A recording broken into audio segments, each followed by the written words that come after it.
Hey guys, Strong Style Studios here back again. It's Alex. Justin the Orange Dream. And Noah. And we're here to do TNA Lockdown 2013 pay-per-view review. Pay-per-views came off the air last night, and what a shocker, it sucked. I mean... Yeah, it wasn't anything to write home about, that's for sure. I'd like to write a few people and ask for a refund, even though I didn't even pay for it, but I want a refund anyway for my time. Maybe you can con them into giving you one, that would be good. Yeah. They don't have any money to give you, though. Yeah, no kidding. Okay, let's start this thing out with the first match, which was Kenny King defending his X Division title against Zemi, Ion, and Christian York in a match I'm calling the only three guys that still rest in the X Division match. Because that's basically what it is. The three guys that make up the X Division right now, Zemi, Ion, Christian York, and Kenny King. Pretty good match, very solid. I thought everyone worked pretty well together. A little sloppy, especially when Kenny King nearly killed himself doing a moonsault to the outside. Ooh, and he went right into the rail, and I thought he was done, son, but... Yeah. That was scary.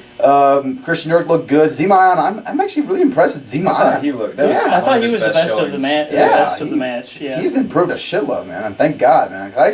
I was really down on the guy for a while, but now he's really impressed me a lot. Seems like he's willing to take more risks, he's a little less... he's opened up his moveset a lot. Christian York looked good too. He was still a little bit slower than most of the guys out there, but he's still improving, pretty decently. What'd you guys think? I thought this was the best match on the show. Wow. I'm gonna put that right up there. Okay. I thought it was a good opener. I was hoping another match would be better than this, but this was a really good opener. Showcased all three guys really well. It went a decent length of time, and it was a little. The pace was a little off at times because the triple threat, I've talked about this, triple threat just makes things weird a lot of times, and it was just kind of like they didn't know what to do next at certain points, but then once they got into, the second half of the match was a lot better, I thought, than the first half. Lots of crazy spots. I give this 3.25 stars, is my rating. I give it 3, a solid 3. Well, I really enjoyed this match. I think the only thing that was a setback to it was that it was a little sloppy. Okay. Like yeah, it was said. sloppy. Yeah. But, I mean, you can overlook that, especially as the opener. Yeah. And it set the table for the rest of the card really nicely because it got the crowd hot. It made you more interested in the show that I really wasn't all that interested in to begin with. Yeah. I gave it 3.5. Wow. It was a low 3.5, but I thought it was definitely the best match on the card. So. Okay. Okay. Yeah, it was a nice little teaser to make you think the night was going to be good, and then it went downhill right away with the next match, which was Joey Ryan versus Joseph Parks in a two guys TNA doesn't know how to book or know what to do with match. This match was... Why is this match on pay-per-view? Does anyone know? Joey Ryan was off television for 8 weeks. Joseph Parks, they still don't know what they're doing with him. Yeah, I don't see what... There's no direction. It's like everyone thought this would lead to something to do with the biz, and it never has materialized, and it's like... For me, the novelty wore off quite a while ago. Yeah. So. See, I thought the point of this whole Joseph Park thing was that at some point he would snap and the abyss would come back. And he's teased that at certain times. Which, yes, he has. But the problem with it is that what are they going to do? Build him as a credible wrestler? Then what's the point of bringing back Abyss ever? Yeah. And I don't want to see him as a credible wrestler, It's I thought they were going to do a thing where he was in the Lethal Lockdown match, and during the match he snapped and became Abyss again. During that match. Which would have made perfect sense, but no, instead they threw him in this random-ass match with Joey Ryan, a guy who probably should go back to POG at this point. Because it's pretty obvious that TNA ain't going to do anything with him. Oh, he's making more money, probably. Yeah, but now, this match wasn't great, obviously, but I think given who was in it, we know Joseph Park and what character he's going to play. Yeah. And I thought Joey Ryan looked good. His character especially looked good. He was definitely a heel. He was leading the match. It was slow. He kind of ran out of stuff to do, though. It seemed like he ran out of tactics. That's a good point. He just went back to the I'm oiled or rub my oily chest. Although Joseph Parks ripping the chest hair off was pretty funny. Yeah. I thought before the match when Joey did his entrance, Joseph Park was just apologized, that was better than anything in the match. But yeah. I thought this was an inoffensive little match. It wasn't anything good. It wasn't a good wrestling match. If it had been on television, I probably would have enjoyed it more. Yes. Yeah. But it's pay-per-view, You shouldn't be having... This wasn't even announced on television. Yeah, and they had a nice little just go sit on him. That's the most confusing thing to me is that they have 4 pay-per-views and they can't build matches. This had their biggest crowd, and this had actually, if you're just looking at the crowd and how hot the crowd was and the production, this looked like a big show for them. Yes, it did. Didn't really feel like it with the actual matches all the time, but Well, I gave this a 1.5 stars. I get 1 3/4. I also gave it a 1.75 stars. Okay. Next up, we have Velvet Sky defending her knockout title against Gail Kim in a good match that could have been better if it had been built up or if there was a feud to go off of, but instead you have Gail Kim feuding with a referee. This match, pleasantly surprised. Probably the best women's match I've seen in mainstream wrestling this year so far. They worked pretty well together, I thought. I like the intensity. I like just like, you know, it felt like these two were really going out there trying to beat the hell out of each other, you know. And it was, you know, a good match. I thought both worked very well together, and then I didn't care for the finish. Yeah, that's pretty much the same reaction I had. I actually was really surprised. Like, Velvet Sky normally I think is terrible. I thought this was her best that I've ever seen her wrestle. I don't know. I don't watch a ton of her matches, but that's the best I've ever seen her wrestle. Yeah. Gail Kim's always pretty solid. She can work with most people. The women's side of the roster, I guess. But I thought the ending was bad, but like it didn't totally ruin it for me, I guess. Like, I thought this was, you know, for what it was a good match. Some pretty solid work there. Actually, a couple cool spots. There was like a crossbody to the outside that was kind of cool. Yeah, that's cool. You know, I like this. Good. For a knockouts match, this was about as good as I've seen in a while. Okay, yeah. I really can't comment on this match because... You didn't watch it? No, nature came a-calling. And I feel bad. Nature boy came a-calling? I feel bad just... I don't want to be sexist. It wasn't anything like that. It was just all, you know, things happen. This was not your traditional bathroom match, so... You know. Yeah, it was actually... I think WWE has programmed me to, when I see women, go now, you know? Yeah, pretty much. And Noah there with the most offensive comment of the My day. apologies for all the ladies watching. Yeah, Yeah. Okay. So, ratings. I gave it 2.5. I actually really enjoyed it. Oh, you rated it? I gave it 2 1/4. Like, Wow. I mean, I thought it was good, but like it's not like very long, so it's like they can't do a ton. And then the ending left a little bit of a bad taste in my mouth. But like, oh well. And you have NA, no rating. Yeah. Because Nice bathroom. Yes. All right. Okay. Next. Next up, we have Robbie E versus Robbie T in a quote a feud that has been built up for months, but still no one cares about. So why is this on pay-per-view match?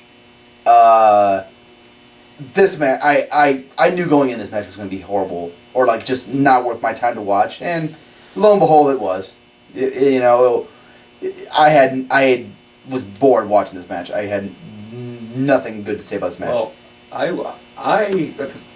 wouldn't say it was a great match, but I've enjoyed this feud a lot. I'm sure Honestly, more than you yes, have. I have yes, too. I think these two guys are very entertaining. Yeah, like, okay, like the whole thing, like how the whole breaking point of the feud was him throwing down the list. It's just so ridiculous. Yeah, it's just ridiculous. And then, like, before the match started, my favorite thing was, like, Robbie E doing the warm-ups before the match and then just doing this random goofy stuff. But then it kind of went downhill from there, but... Yeah. I don't know. Robbie E, I just find him very funny. I find him funny, yeah. So, most people hate him, so I guess we're probably the minority there. I'll say this. He's better than when he started out. When he started out, yeah, he was really bad. Now he's become more of a comedy guy, and it's okay. But, again, I don't want to see a comedy match on pay-per-view. But this was booked ahead of time, so you. No, it was announced the night before or the day before, the Impact before. So it was. It had been building. Yeah, it had been built up, but you know, it's still like it just felt like a thrown together match. Yeah, I gave this a 1 1/4, which is like a pretty crappy rating, but it was short, and I wasn't bored, and it was just like kind of happened. I was just like, well, that's over with. On to the next one. Didn't really bother me, but ratings. I give it a star. I originally gave it 2, but then I knocked it down to a 1.75 stars. Okay. All right. I just enjoyed it. Just had fun with it. All right. Now, before we get into the next match, which is Aries and Bobby Roode defending their tag team titles against Bad Influence and Chavo and Hernandez. Does that team have a name, by the way? Aries and Roode or Chavo and Hernandez? Chavo and Hernandez. No. Low stereotypicals know because that's what Bad Influence named them. I don't know what to call them. They really should have a name. The Mexicools? No, they should not have that name at all. Let's talk about a fact. What was the big news that broke before lockdown? Like I think the night before lockdown, which was that TNA head of talent relations, Bruce Pritchard, for whatever reason, didn't realize that Bobby Roode's contract had expired. It's like, whoops. My bad, Yeah. bro. He didn't know until Bobby Roode told him. Nobody in TNA did. Like, Bobby, if you have to tell somebody, you're gonna, like, if you're only The with ball top is guys. completely in your court when in that situation. Yeah. How I don't understand I'd how you could let something like that happen. I'm hoping Roode is just sending his tapes constantly to WWE because, like, they would use him better and he'd actually work there. Yeah, I think he's So- built. I think you'd see him improve in WWE. His style works for there, and he's a good promo guy, and But- he's just got all the tools. It is very humorous when you look at like Bobby Roode, whose contract expires, nobody noticed. Jeff Hardy's contract is about to expire. They have full-on ass-kissing mode. They throw him the title belt. They give him easier work days.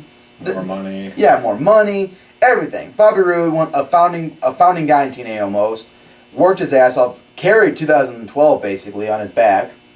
At least the first half. At least the first half, yeah. Definitely, yeah. Busted his ass for this company after getting shit on when he should have won the TNA World Title at Bound for Glory 2011, and this is how you treat him. Bobby Roode, if you stuck to TNA and didn't demand more money or something, kudos to you. You're a loyal guy, but obviously TNA ain't worth it at this point. The problem is, in this climate, if you're not working WWE and it's like you want to make any money, it's like TNA or the Indies, it's like TNA's probably going to pay you more than the Indies, or it's going to be similar. Yeah. The thing is, though, that Roode had in his favor is that he's holding one of their belts. Yeah, he had the belt. So that gives you a little more leverage. So I'm hoping that he got what he deserved, and yeah. I mean, he must have. You mean like a contract, like because that's what he deserved was an actual contract. He didn't have one. He deserved a bonus for working his ass off. Yeah. And hopefully demanded more money. But anyway, this match, I called it a match that would have been better if only 2 out of the 3 teams were in it, and if it had any build-up. Because this match, I felt, was again, tacked on. They had a little bit of build-up between like Chavo Guerrero and Hernandez against Bobby Roode and Aries, but then Bad Influence just kind of came out of nowhere and ended this match. What do you guys think of this match? I thought this was disappointing, personally. It wasn't bad, but disappointing. Like, going in, I thought this would be definitely the best match on the card. My problem with it was, like, I thought Chavo and Hernandez carried way too much of the offense in this match. I think they're good when they're, like, in spurts, especially Hernandez, when he just, comes out of nowhere with a big move or something.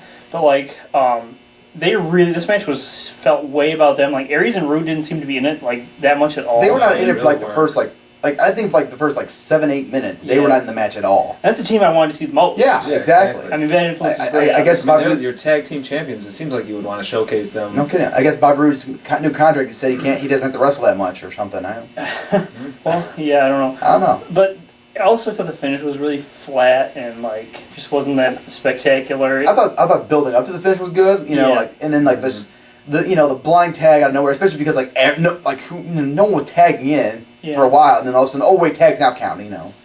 So that was a little weird. Yeah, it was disappointing, but it was still solid. Like this would have been like I'd rate this like a good TV match type match. So what'd you give it? I gave it like 3, bordering on 2 3/4. That's my rating. I gave it 3 1/4. I enjoyed it towards the end. It picked up. I kind of realized while watching this match that it's downhill after this match, so you better enjoy it. I did. Okay, I gave it 3 1/4 as well. That was pretty good. Okay. Next up, we have all these matches next were taking place in steel cage matches. Oh boy. So yeah, Lockdown, only 3 matches in the cage now, as opposed to every one as it I'd be okay if the matches were good. and it built up. First match was Kurt Angle versus Wes Brisco in a squash match that is supposed to be the other guy putting someone over, but instead shows how much he sucks in the ring. That person that sucks in the ring is Wes Brisco, who did not do anything in this match. He did nothing. Did he do any wrestling moves in this match? He did at the very beginning. Did like 3 or 4 moves combined. He did a kick. No, wrestling moves. That was a nice kick. I was like, oh, that kick was pretty good. I mean, this guy, and then solid, I was like, solid kick. Yeah. But for that match, I mean, and Justin pointed it out to me last night. Why is this a cage? They didn't use the the cage. Cage at all. The thing is, it made sense. I said to him, it's a cage match to keep aces and eights out and Brisco in. Well, guess what? Neither happened. Yeah. No, and they didn't use the cage for any offense or anything. Well, they threw his head into there a couple times, and then they did that pretty cool German off the top rope. But that could have been done. Yeah, you didn't need the cage for it. Well, I guess you couldn't do it outside the. You could have done something similar to it. But Still didn't utilize the cage hardly at all. It didn't. no. For me, like I guess this is an old school opinion that many people have that are old school type guys, that the cage has been kind of like devalued, and it's like, Oh, yeah. this should be reserved. The cage match should be reserved. I guess they have Hell in a Cell now, which they have also devalued by having a whole pay-per-view about it, but it's like, this should be a feud ender, like guys hate each other, everything else has failed type match still, like it was in the old days. And that's the thing, is that they made it so there was only 3 cage matches on this card, so those matches felt more important, and and it didn't make this match feel any more none of important. them were that good though. None of the cage matches were that good this time. What'd you get this match? I gave it 2.5, which might be a little high. I gave it 2.5 as well. Because I enjoyed watching Angle in this match. Yeah. He's always fun. Like the German spot was cool. Angle brought the intensity a little bit anyway, but Brisco, he's just not ready. I don't want to totally bury the guy before I've seen enough of him. He's just not ready, in my opinion. You could tell that Kurt Angle was kind of like not really giving a shit in this match, just because he didn't do any crazy cage spot this time, which I'm thankful for, because he doesn't need to be doing that. Plus, I mean, yeah, especially with a guy who's so green, you don't want to be risking that much. Yeah. And I gave this match 2.25. I didn't really care for it. Yeah. Next up, we have the quote-unquote lethal lockdown, which it wasn't even a lockdown. Okay, let's be honest. It was not a lethal lockdown match because there was no fucking top to the cage. There's no roof. There's no roof. What I mean, this was something I just didn't understand. Yeah, how do you book a match and not deliver it? That's like saying, okay, it's Hell in a Cell, but we're gonna shave the roof off of it. What the hell? That's a cage. Yeah. It's like having a 2 out of 3 falls match with 2 falls. Right. Well, that could happen. No. Yeah, but I mean, it's like... I know. But, okay. But anyway, let's get into the actual match, which featured Ace and Eights taking on Team TNA. Team Ace and Eights was Devon, Garrett Bischoff, Mike Knox, who goes by Nux now. Clever name. How long took it to come up with that one? Yeah, that one is good. Doc and Mr. Anderson taking on Team TNA, which was led by Sting. Woohoo, how much we're big fans of him. Samoa Joe, James Storm, Magnus, and EY Eric Young. We're happy to see him back. This match, I'll say right now, this Lethal Lockdown proved to me that TNA doesn't know how to book their Lethal Lockdown matches anymore. Because for 2 years in a row, these matches have sucked. This match was really bad. Yeah. I mean, because this is supposed to be one of the selling points of this pay-per-view, and this was just embarrassing. Okay, this is their biggest show, and it's supposed to be their biggest match on the biggest show, supposedly. Yeah. And then it's like, nobody acted like they gave a shit. Nobody, like, really tried. It was just like... No. Especially, like, Mr. Anderson came in, and from the get-go, he didn't give a shit. And I was just like, Anderson, you are useless, and, like... I just want Anderson. But the story of the match didn't even make any sense. No, I mean, the heels are supposed to take the advantage because that's how, like, they get the advantage and they're supposed to take the advantage, and the babyface are supposed to make a comeback. This just made the heels look horrible. Yeah. Well, my favorite part was, I think it was Anderson, Knox, Joe, and Magnus in the ring. Garrett Bischoff comes out for Ace and Eights and gets his ass kicked. And Joe and Magnus keep the advantage when they're outnumbered 2-3. Yeah. And didn't Magnus pretty much keep his, like, when the advantage was against him, he pretty much held his own? He held his own, yeah. Like, I'll say right now, Joe, Magnus, and James Storm, like, all looked like they gave a shit. Everyone else didn't. I didn't think Joe looked like he gave that much of a shit. I don't know, I thought Joe looked... I tell you right now, Joe was going after Garrett Bischoff. He was beating the shit out of him. The thing is, like, nobody really got any big moves in. No. Like, There was nothing crazy. There was the... Like, Eric Young had the finish, and he got the pin that was in this cool. match. Of all the guys it was a good spot. Don't get me wrong. Yeah, but, I mean, of all the guys who got the pin, though, it's kind of... Yeah. Of all the guys... Right. And then they had the suplex spot, which was really cool. That was really cool. That was crazy. Yeah, that was cool. This match would have been better to me if it was just James Storm versus Aces and Eights in a steel cage, and he just gets drunk and says, I'm going to fight all you guys. I don't care. Bring it on. Yeah. But do you guys remember like some of the old Lethal Lockdown matches where they'd be these enormous spot matches and they'd be amazing and so much fun, and someone would get thrown off the cage or something crazy like that, and just... This time it was just so different. It was just nothing but a heat segment the whole and match. when Sting came out with the weapons, Oh my God. first of all, I realized that the top was never going to come down. Yeah. That was really enough to drive me Yeah. crazy. But then the faces have the weapons. They beat them all down. Forever. Yeah, it was like 5 minutes of unprotected headshots. Like, okay, whatever. It's like, why don't they pin And then- like, it was even unbelievable that Aces and Eights even had a chance. Yeah, at that and point. then one of the members of Ace and Eights hits a low blow, and all of a sudden, all the rest of them stand up, like nothing just happened to them, and they take the lead, and they're smashing everybody else in the head with the same trash cans, and then all of a sudden, Yeah, they didn't even do cool I weapons. mean, It was like trash cans. It was like Frying pans. Yeah, No, frying pans. Cookie sheets. Yeah. they used the same weapons. it was Yeah. just Kendo sticks. really. Oh, and let's not forget, Ace and Ace had the lead. Like all 5 of them in the ring, they had beaten down everyone else. Sting comes out with weapons and a baseball bat and manages to basically beat the shit out of all of them. A 50-year-old man beat the shit out of 5 guys who were supposed to be one of the most dominant forces in TNA right now. Yeah, I mean, Logical booking right there. there's not much to say other than they made Aces and Eights look completely awful, which they've always Yeah. looked. Yeah. I thought this match was, after the match anyway, I was like, well, that pretty much successfully kills Aces and Eights, any of the heat. But Lo and behold, yeah. What'd you get the match first? And foremost? Star and a half. I honestly. Wow. Why is that low? That's surprising how low. I hated it. Oh, Seriously, wow. I wanted it to be over. You hate that more than? Did you hate that more than last year's? They both sucked. I couldn't pick. heinous. Yeah. Like I thought last year's might have been a little better because at least AJ had like a cool spot off the actual top of the Yeah. lockdown in that match. But then like last year actually had decent talent. But then like the guys like Bischoff just completely. Yeah. I hated both of them. Oh, okay. What about you? What'd you give it? I gave it a 1.75 stars. This match Holy was just shit, man. not good. No This one else what is it going to felt give like. it as low as me, and I No. know that, but, like, No. I'm not going to rate it higher than I enjoyed it. Like, Okay, I hated yeah. it, so I'm not going to rate it This higher. match really, it really didn't feel like a pay-per-view match. It almost felt like one of those nostalgia shows that are, like, independently run. Yeah. Like, that's what it felt like to me. Okay. All the rejects from WWE on one team and the other team. I'm gonna give it 2.25 because I think when they actually got the weapons in there, it was at least somewhat entertaining, and I enjoyed like the last home stretch. They had the Tower of Doom, and the spot was kind of cool at the end. So, but yeah, like it was pretty god awful. Yeah, people are going to look at my rating of this and my rating of the New Japan shows and just assume that I'm All right.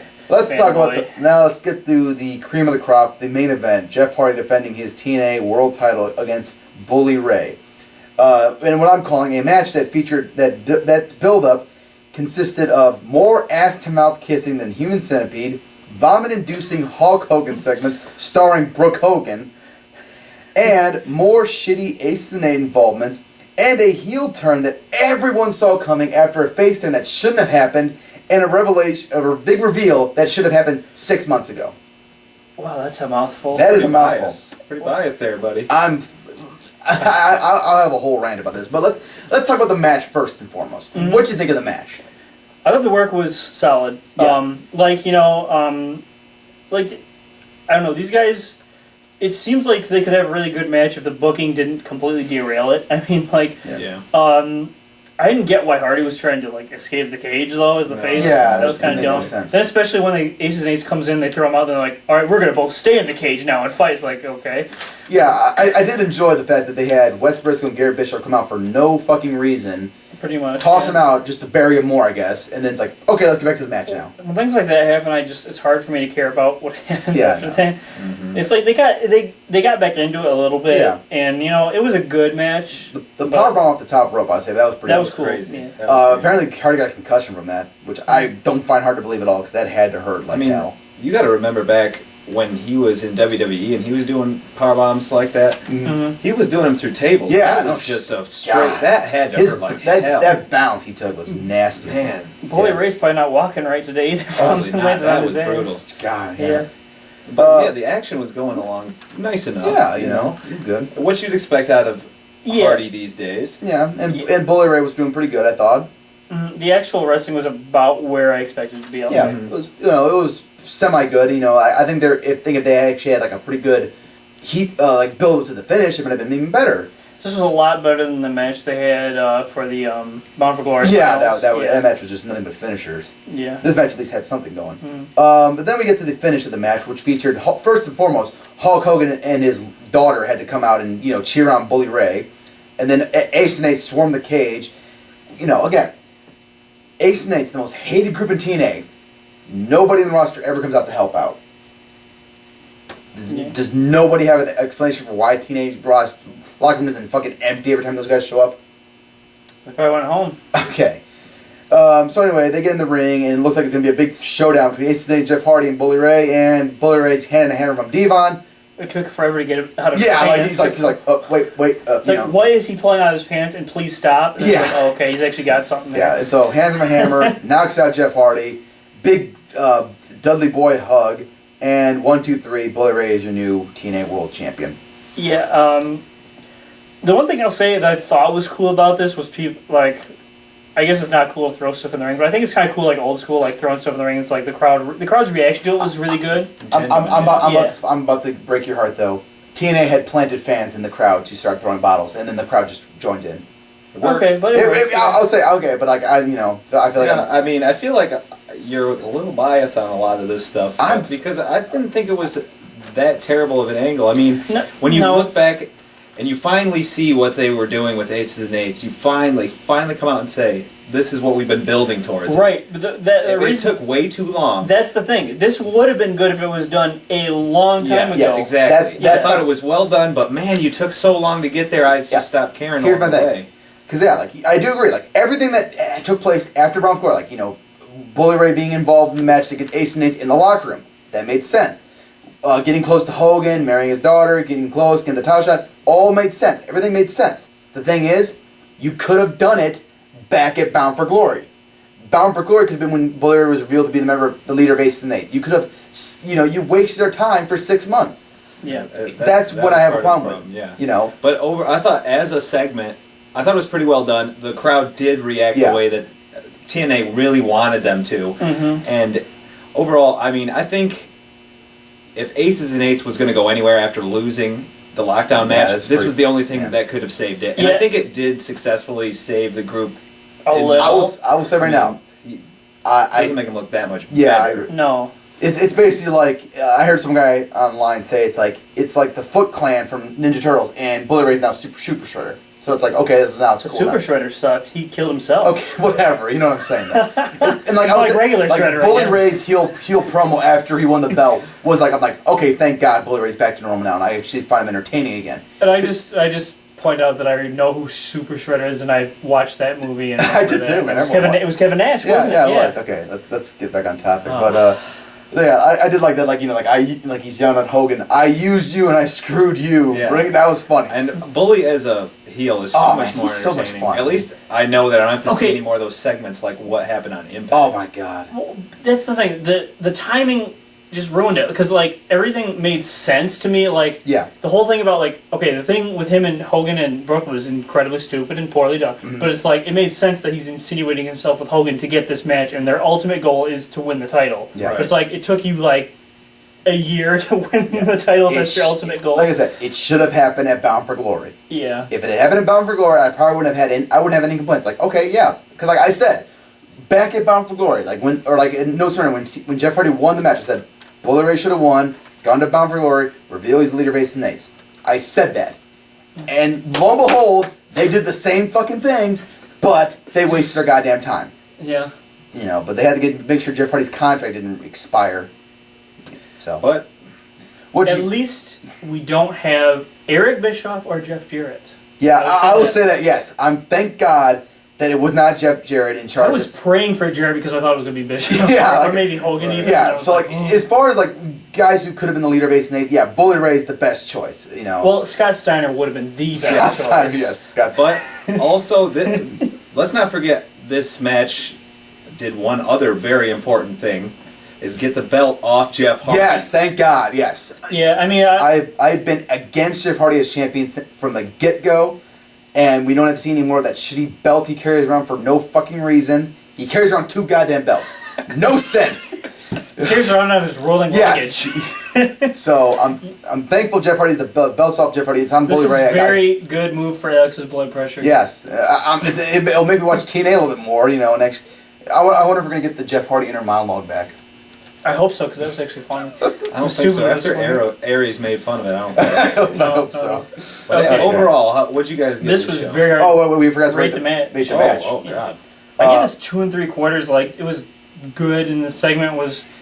I don't know, it just kind of killed it because while the segment was well done, contained within this show, like I can't ignore the months and months and months of pointlessness that led up to it. So it came off more flat for me than it should have. Okay. I also gave this 2 3/4. I think if someone were to tune into this show that wasn't regularly watching TNA, this would have been really cool. Yeah, this would have been really entertaining and something different. But like you said, it just took too long, and 2 3/4. Okay. Let's stick with that. So, shockingly, I had the highest rating. I gave it 3 stars, just because, like I said, I love the fact that Bully Ray's a heel again, and his promo afterwards where he's insulting Hulk Hogan. And Hulk Hogan's reaction, by the way, was great. Like he sold it like he was shocked. Probably because he forgot that he booked the shit. He probably did, So I'll give it 3 stars because like the match was good, and then like the whole heel turn, like Bully Ray finally becoming champion, and the promo he cut afterwards was all really good. So that's what my opinion is. What'd you get the show overall? That's tough. Yeah, it is tough. What do you think, Justin? I found this show pretty easy to sit through. I wasn't, other than the Lockdown match, I was bored during the match, but I wasn't bored at any other time during the show. So like it went fine, but then again, like the match I thought was gonna be really good disappointed me a lot, and then like a lot of TV-ish type stuff on this show. So for the biggest show of what should have been the biggest show of the year, this was a pretty big fail for them. As felt like a throwaway pay-per-view, I'd give it like 5.5. Like it wasn't horrible, it wasn't pulling my teeth, but it was not something I would call good. Just very pedestrian. What about you? I was. It's either 5.75 to 6, but I'll go with 6 just because, like you said, it wasn't something that was a struggle to sit through. As a singular wrestling show, it was kind of fun. Taz was fun. We didn't mention Taz was Oh, fun. yeah. You didn't think Taz was fun. I thought he was fun. Let me say my thing, so you guys can go ahead and agree with each other. I wasn't going to say any more than that. I thought Taz was horrible tonight. He was fucking annoying the whole goddamn time. I think he's officially the worst announcer in the wrestling. Michael Cole looks like fucking... I'm not going to go overboard, okay? But I'll say this. Art Donovan looked better compared to Taz. That's overboard. That's more overboard than anywhere you could have gone. I would listen to Mike Adamle on commentary. All right, well, now you just gave us the last word on this, so we get to... All right, go ahead. My opinion is the opposite of that. This was the best I've ever thought... Most I've ever enjoyed Taz. Other than when he was shouting at Michael Cole back in the day, this was probably the best, at least since he came to TNA. I thought he was money, like his just snide little smart-ass comments, and like they made TNA was bouncing off him pretty well. It was pretty funny. Because TNA was just like, oh god, it's just funny. And okay, well, actually, just get the last one because he hasn't rated the show. I'll give this show 5.25. It was, I did not enjoy the show. Like I said, I agree, easy to sit through, but I didn't enjoy it. Like none of the matches really blew me away. And 3 matches I thought were good, and the rest of them were TV quality, and it's a pay-per-view. So it was better than last year's Lockdown. Better than last year's Lockdown. Right. Oh, and if you're gonna go out and spend $45 on this pay-per-view, don't. Yeah, don't bother. Watch it free online. It's definitely not worth it for the Lockdown match. Yeah, it was just we're just rambling now. Nothing to go out of your way. Yeah. All right, that's it for now, guys. Take care. Don't forget to subscribe to Strong Style Studios, and take care. Bye.